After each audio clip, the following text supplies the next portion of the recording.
Hello and welcome everybody to today's edition of Mexico News Network's Breaking News Business. I'm your host, Elliot Bullman. Remember to follow us on our social networks and to catch us every day by logging onto our website, mexiconewsnetwork.com, for relevant stories and news. Let's start with today's show. In an attempt to appease the nation's uproar concerning the 20% increase in gas prices, Enrique Peña Nieto explained that a continued subsidization of gasoline would have required a cut in resources that should instead be directed towards programs of higher priority. Peña Nieto explained that the decision was made for the preservation of economic stability and that the decision was taken owing to the global rise in gasoline prices.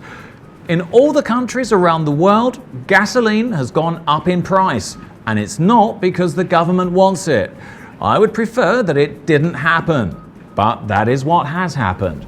And the government's decision was based on these increases happening around the world, he said. Peña Nieto went on to say that maintaining an artificial price of gasoline in 2017 would have meant an additional expense of more than 20 billion pesos, in addition to provoking the increase of taxes or an increase of the country's debt, putting at risk the stability of the nation's economy. Peña Nieto's rationale for the gasolinazo is to ensure the government can continue funding Social Security, the Prospera program for 7 million families, and funding the Seguro Popular, which cares for the health of more than 50 million Mexicans. In other news, the Ministry of the Economy has registered 900 Mexican companies whose capital investment is derived from China, reveals Enrique Dussel-Peters, coordinator of the Academic Network of Latin America and the Caribbean on China. Currently, Mexico is looking to Chinese investors, and this is an excellent opportunity to not be anchored to foreign trade decisions in the United States, says Sergio Ley Lopez, president of the Asian and Oceania region of the Mexican Business Council of Foreign Commerce, Investment and Technology. He says that it's not viable that we continue to have a trade and economic relationship linked to a single country, such as the United States, where 85% of our exports end up. Approximately 85% of imports from China are intermediate goods, i.e. products to be incorporated into manufacturing processes in Mexico. Dussel-Peters explains that in Mexico, 53% of Chinese companies are located in the wholesale trade sector. 10.6% of enterprises are engaged in retail trade, and 7.3% of enterprises are engaged in the manufacture of transportation equipment.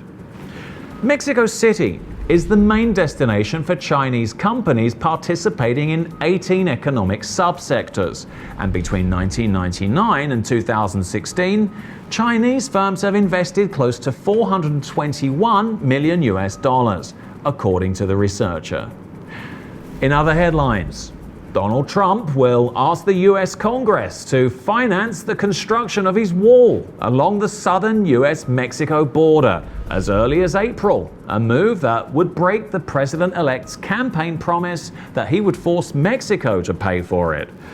To secure the money to build it, transition officials have told House Republican leaders they would want to add billions of dollars into the spending bill that needs to be passed by April the 28th to keep the government open, according to a senior House GOP source. The move would set up a fight with Senate Democrats and potentially a government shutdown. During his presidential campaign, Mr. Trump vowed that Mexico would pay for the border wall. After the Republican candidate met President Enrique Peña Nieto in September, he said the pair has not discussed the financial issue, a claim swiftly contradicted by the Mexican leader. At the start of the conversation with Donald Trump, I made it clear that Mexico will not pay for the wall, Mr. Nieto said at the time. Mr. Trump angered the Mexican leader hours later when, delivering an immigration speech at a rally, he declared, We will build a great wall along the southern border and Mexico will pay for the wall. 100%. They don't know it yet, but they're going to pay for it. Republicans believe Democrats would not dare shut down the government over one of Mr. Trump's most popular campaign promises. Estimates of the wall's cost range from a few $billions to as much as $14 billion. Yet that excludes other expenses such as maintenance, border patrol agents, and purchasing private property from Texas landowners.